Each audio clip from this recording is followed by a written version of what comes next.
الرحمن الرحیم نحمده ونصلي ونسلم على رسوله الكريم اما بعد فاعوذ بالله من الشیطان الرجیم بسم اللہ الرحمن الرحیم مثل الذین ينفقون اموالهم في سبيل الله كمثل حبة انبتت سبع سنابل في كل سنبلة 100 حبة والله يضاعف لمن يشاء والله واسع علیم آمنت باللہ صدق اللہ مولانا العظیم۔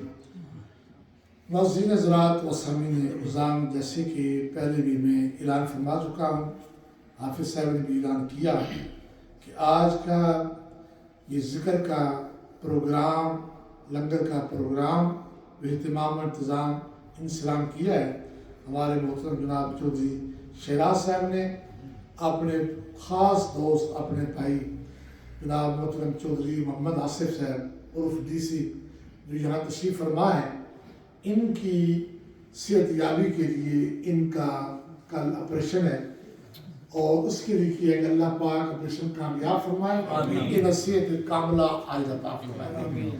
میں نے جب یہ سنا، یہ اللہ کے گھر میں بیٹھا ہوں کہ یہ انہوں نے آپریشن کرانا ہے، تو میرے دل سے یہ دعا نکلی، یہ نہیں کہ بطور ہمدردی، یہ نہیں کہ اس کو ختم کرائے یا نہ کرائے، یہ اپنی جگہ کے اوپر۔ میں نے جب یہ سنا کہ میں کرا، میں کیونکہ کافی دیر سے میں ان کو جانتا ہوں، اسی حالت میں الحمدللہ انہوں نے داڑھی رکھی ہوئی ہے اور سر کے اوپر یہ پٹکا ہوتا ہے، عام میری مجلس کے ساتھ نہیں ہوتی، صرف دور سے سلام داد ہوتی ہے۔ تو میں نے کہا کہ اللہ پاک یا ان کو صحت کاملہ عاجلہ عطا فرمائے، سب کو جتنے بھی بیمار ہیں، ہسپتالوں میں، گھروں میں آپریشن کرانے ہیں، اللہ پاک کی بارگاہ میں دعا گو ہیں، اللہ پاک سب کو اپنے حبیب کے صدقہ کامیابی کامرانی عطا فرمائے۔ چودھری شہراز صاحب سے گزارش کروں گا کہ نیچے تشریف فرمائیں، ذرا اوپر تشریف لائیں، کیونکہ یہ کبھی کبھی موقع آپ کو دین کی باتیں سننے کا ملتا ہے، دنیا کی باتیں تو ہوتی رہتی ہیں، دکان کے اوپر بھی، یہاں بھی اوپر تشریف لائیں، چند باتیں نبی صلی اللہ علیہ وسلم کی یاروں کی سنیں۔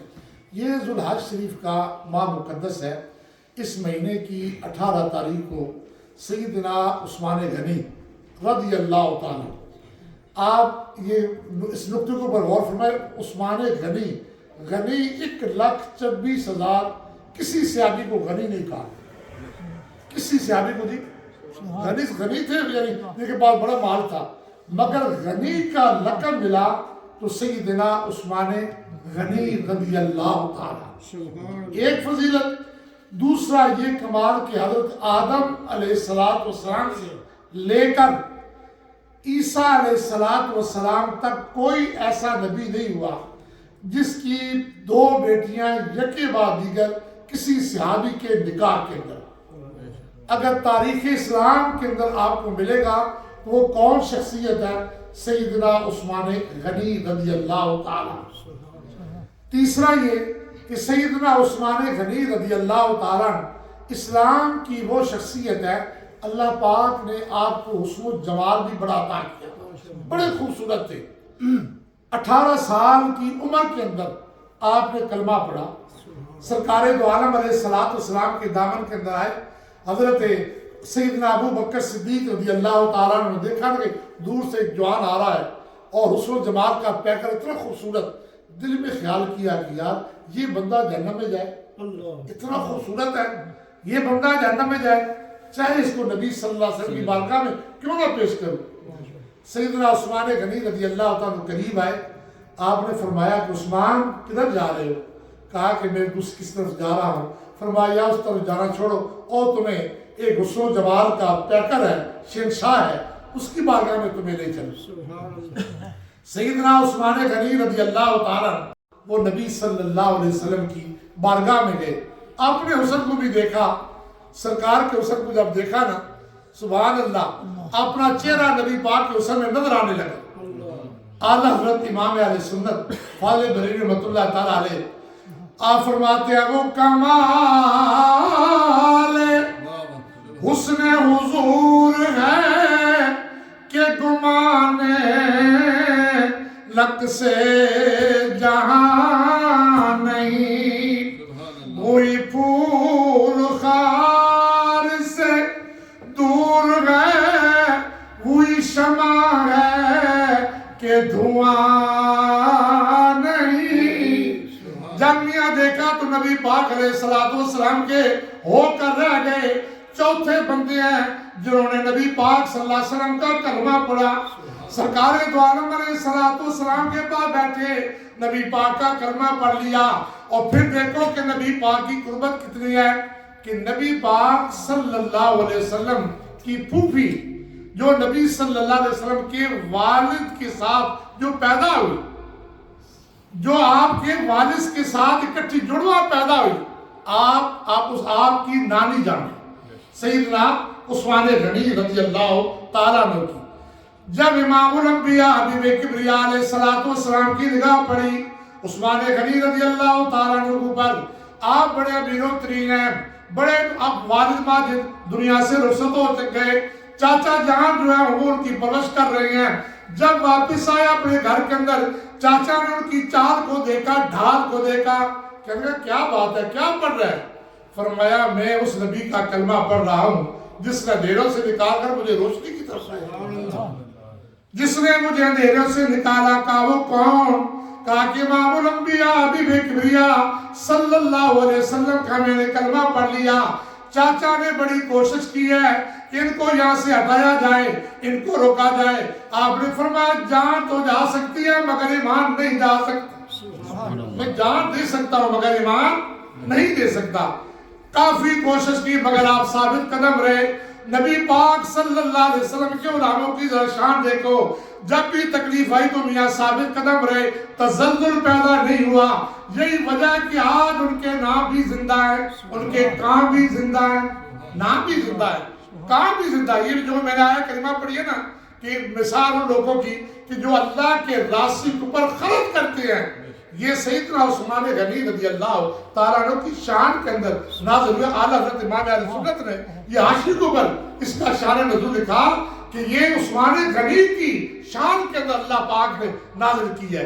کیونکہ آپ اتنا خرچ کرتے کہ جب جنگ تبوک کے موقع کے اوپر سرکار دو عالم علیہ السلام فرما رہا ہے کہ جہاد کے اوپر جانا ہے, سرکار نے اعلان کیا کون ہے جو اللہ کے راستے کے اوپر مار دے. صحابہ اکرام سن رہے ہیں, ہر ایک نے اپنی اپنی توفیق کے مطابق عثمان غنی کھڑے ہو گئے. کہا کہ یا رسول اللہ میں 100 اونٹ بما ساز و سامان میں پیش کرتا. اس دور میں 100 اونٹ بما ساز و سامان میں آپ کی بارگاہ کے اندر پیش کرتا ہوں. سرکار دو عالم علیہ السلام مسکرائے. پھر سرکار نے دوبارہ پھر اعلان کیا کہ ہاں اللہ کے راستے پر جہاد کے لیے کون مدد کرتا ہے. عثمان غنی پھر کھڑے ہو گئے. آپ نے کہا 200 اونٹ بما ساز و سامان. سرکار دو عالم علیہ السلام پھر اعلان فرمایا 300 اونٹ بما ساز و سامان میں دیتا ہوں. سرکار دو عالم علیہ السلام کو یہ دینے کے بعد حضرت عبدالرحمن بن عوف رضی اللہ تعالیٰ آپ فرماتے ہیں کہ میں نے کیا دیکھا 40,000 دینار بھی نبی پاک کی بارگاہ میں پیش کرتے. جب پیش کیا نا حضور ایسے بھائی شکور جی الٹ پلٹ کے تو خوش ہوتا ہے, حضور ایسے دیکھ رہے ایسے دیکھ رہے. حضور فرما رہے عثمان آج کے بعد جو تو مرضی کر رہا تینے کوئی گناہ نہیں. بالکل حدیث سے گلا کر رہے. میں کدی یہ نہیں ہوگا کہ جس طرح بندے ٹوٹ کے پائے گا نہیں کہ دو گالے در اترنا. بالکل حدیث گل جو بندی وہابی اہل سنت جماعت ہر کتاب کے اندر یہ آپ کو ملے گی. حضور ایسے اٹھا رہے ہیں, خوش ہو رہے ہیں اور فرما رہا جو مرضی کر آج کے بعد تجھے گناہ نہیں ہوگا. حضور نے یہ نہیں فرمایا کہ حرام حلال تو کام کرتا رہے. نبی پاک کو پتہ تھا کہ عثمان نے تو کرنا ہی نہیں. سرکار تو جانتے تھے کہ یہ تو وہ شخصیت ہے جنہوں نے ایسا کوئی کام جو یعنی سنت اور شریعت کے خلاف اس نے کرنا ہی نہیں. سرکار نے یہ فرمایا کہ تجھے کوئی نقصان نہیں پہنچائے گا. یہ کہنے کے بعد فرمایا کہ میں تمہیں جنت کی بشارت دے سکتا. لوگ کہتے ہیں جی جنت کون دے سکتا. اے حدیث تجھے پڑھو, نبی پاک نے فرمایا عثمان فی الجنہ, عثمان لکل نبی رفیق و رفیقی یعنی فی الجنہ, ہر نبی کا کوئی نہ کوئی رفیق ہوگا جنت کے اندر. میرا رفیق عثمان غنی. مشکات کی یہ حدیث فرمایا جنت میں میرا رفیق میں دوست کون ہوگا؟ عثمان غنی. تو سرکار دو عالم نے فرمایا کہ میں تجھے جنت دیتا ہوں. اب جو لوگ کہتے ہیں جی نبی کچھ نہیں دے سکتا, دینے والا اللہ, ہمارا بھی ایک عقیدہ یہ ہے کہ دینے والا اللہ، مگر دیتا ہوا تقسیم میرا نبی کرتا ہے۔ اسی نہیں کہتے کہ نبی دینا اللہ، دینے والا اللہ ہی ہے۔ اے شفا کون دینا؟ اللہ دینا نا۔ ڈاکٹر کو کیوں جان دو؟ پھر مسیح سے باہر ہوگا، اس کو شفا اللہ دے گا، کیوں جانا جی؟ رو آپریشن کرنے کی کوئی ضرورت نہیں، اللہ شفا دے دے۔ شفا اللہ دیتا ہے مگر ایک وسیلہ ہوتا ہے، ایک وسیلہ ہوتا ہے، دیتا اللہ ہے، صحت اللہ دیتا ہے، بیماری کو دور اللہ کرتا ہے، ساری باتیں اللہ ہی کرتا ہے، مگر اللہ تعالیٰ کے حکم سے نبی صلی اللہ علیہ وسلم کو اللہ نے اختیار دے کر بھیجا۔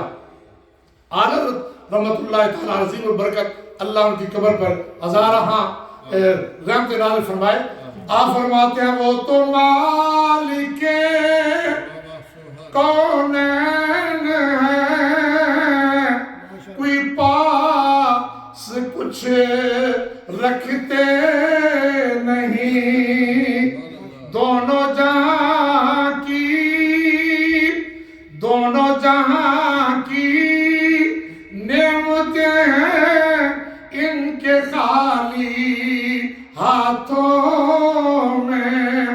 آگے فرماتا ہے میں تو مالکی کہوں گا کہ ہو مالک حبیب، یعنی محبوب و محب میں نہیں میرا تیرا۔ آپ فرماتا میں تو مالک ہی کہوں گا۔ میں لمبی تقریر نہیں کرتا، تو بھوک لگی ہونی، اس کا کاری رکھی سر وقت پانتا، میں تو رات تک تقریر کرتا رہا، میں نہیں تکتا۔ میں پاکستان اندر بیاک وقت 3 جگہ جمعہ پڑھائے، ایک دن 3 جگہ جمعہ، پونا گھنٹہ، پھر دوسری۔ الحمدللہ یہ اللہ کا کرم ہے، اللہ پاک نے یہ میرے اوپر بڑی عطا کی ہے۔ میں بیمار ہوں مگر آواز میری الحمدللہ ٹنا ٹن، ویسے میں چلنا پڑنا میرا مشکل ہے، آواز ٹنا ٹن، قرآن پڑھ رہے کیوں؟ یہ نبی کا صدقہ۔ تو میں یہ عرض کر رہا تھا سیدنا عثمان غنی رضی اللہ تعالیٰ عنہ، اسلام کی وہ شخصیت، میرے نبی صلی اللہ علیہ وسلم نے 2 مرتبہ جنت، 2 مرتبہ آپ نے جنت کی بشارت دی، فرمایا عثمان تو جنتی ہے، تو جنتی ہے۔ اور پھر عثمان غنی کا رضی اللہ تعالیٰ عنہ کمال دیکھو، نبی صلی اللہ علیہ وسلم نے اپنی بیٹی حضرت رقیہ رضی اللہ تعالیٰ ان کا نکاح کیا نا عثمان غنی رضی اللہ تعالیٰ کے ساتھ۔ نکاح کرنے کے بعد حضور نے اپنی بیٹی کو بلایا، دعوت کی، آپ نے فرمایا بیٹا یہ جانتی ہے یہ کون ہے؟ کہا کہ حضور میں پہلے نہیں جانتی، اب جانتی ہوں، میرا شوہر ہے۔